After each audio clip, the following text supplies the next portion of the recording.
মোদির উত্তরসূরি কে হবেন, যোগী নাকি শাহ? শোনা যাচ্ছে বিজেপির অন্দরে গৃহযুদ্ধ শুরু হয়েছে কুর্সির লড়াই নিয়ে।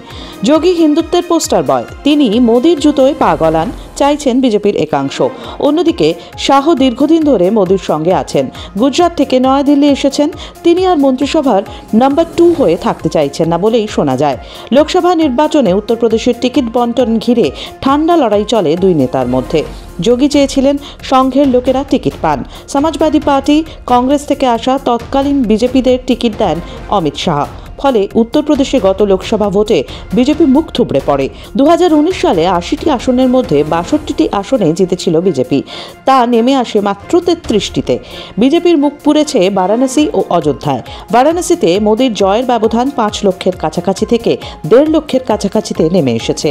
আমেঠিতে কংগ্রেসের কিশোরীলাল শর্মা স্মৃতি ইরানিকে হারিয়েছেন তার চেয়েও বেশি ব্যবধানে। রাম মন্দির যে লোকসভা কেন্দ্রের আওতায়, সেই ফৈজাবাদেই বিজেপি সমাজবাদী পার্টির কাছে হেরে যায়। বিজেপি প্রার্থীদের পরাজয়ের অন্যতম কারণ কোন্দল। বিজেপির সাংসদ, বিদায়ী সাংসদরাই প্রকাশ্যে অভিযোগ এনেছিলেন উত্তরপ্রদেশে বিজেপির অন্দরে অন্তর্ঘাত হয়েছে। এরপরই উত্তরপ্রদেশ বিজেপির অন্দরে কার্যত গৃহযুদ্ধ শুরু হয়। চলতি বছর উত্তরপ্রদেশ সরকার কুম্ভ মেলার আয়োজন করে। মেলায় ব্যবস্থা ঘিরে নাকানি চোবানি খান যোগী। বিজেপির অন্দরে শোনা যায় এর নেপথ্যেও অন্তর্ঘাত আছে। সূত্রের খবর, উত্তরপ্রদেশ বিধানসভা নির্বাচন নিয়ে এখন থেকেই যোগী ও শাহের কুস্তি শুরু হয়েছে। শাহ নিজের পছন্দের লোকেদের টিকিট দিতে চাইছেন, যাতে যোগীকে চাপে রাখা যায়।